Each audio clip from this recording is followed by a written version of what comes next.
Boys and girls, this is our second inquiry.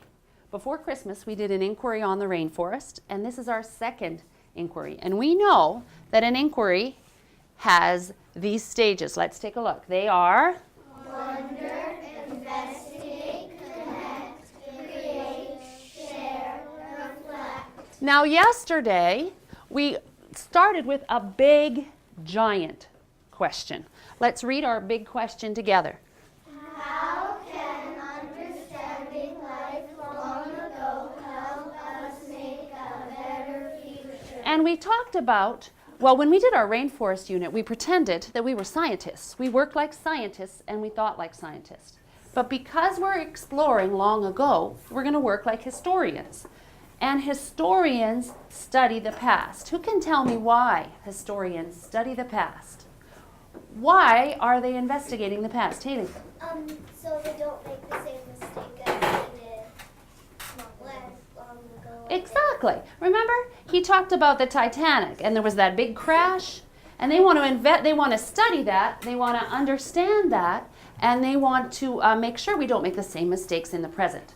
So our class, we're going to be historians, and we're going to study the past so we can learn from the past and maybe create a better future. We generated this list of sub-questions to help us, because before we can understand life long ago, there's a few things we need to know. So these are the sub-questions that we came up with yesterday. We listed all the things we need to know to build a strong understanding of life long ago, and then from there we know our big thinking is going to come. Just like when we did the rainforest, we had to become experts on the rainforest. Now we need to be experts on life long ago so we can see what we can learn from it. Now, what we've been doing so far in class is we've learned about the land in our province. The name of our province is Saskatchewan. And we know that Saskatchewan has different kinds of land. We've learned about the vegetation. We've learned about the climate. What kind of climate do we have in Saskatchewan? Seasonal. That means we have winter, spring, summer, and fall. We've learned about some of the natural resources, what we produce and what we consume. We also thought about where the first people might have chosen to live. Now, who can tell? We talked about the Dene people, the Cree people, and the Dakota people. So far that's where we are. And as of yesterday, we had the following big ideas. If you can try to come up with our big understanding, we need to get some information with our sub-questions. We're going to investigate how they met their needs. Now, we've been studying how people meet their needs all year. And we reminded ourselves yesterday with a list of what people need to live. Just nod your head if you remember that. This is old news for us, right? Okay.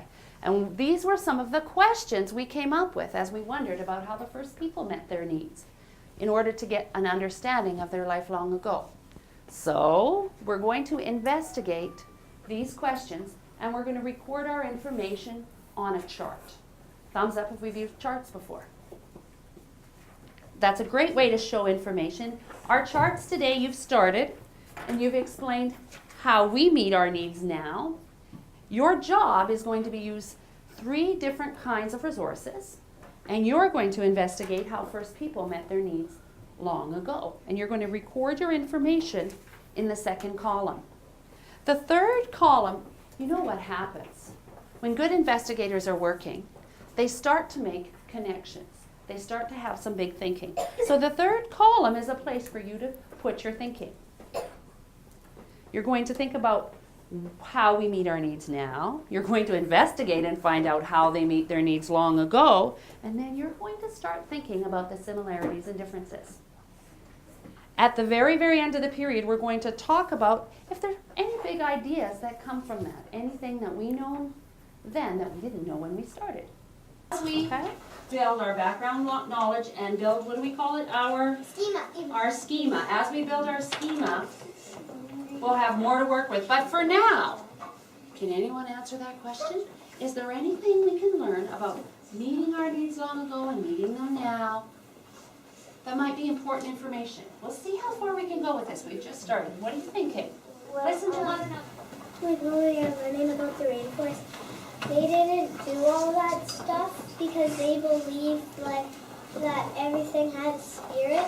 And when we were learning about that, we were learning not to, so we were kind of being like them. How were we being like them? Finish your thinking and then you can add to it. Boys and girls, listen. We were being like them because they learned purpose stories, and those stories to learn not to pollute the earth, and we were learning not to and why they do. Okay, what do you think?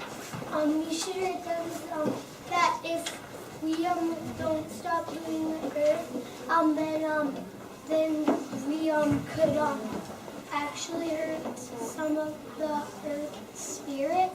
Oh, so polluting the earth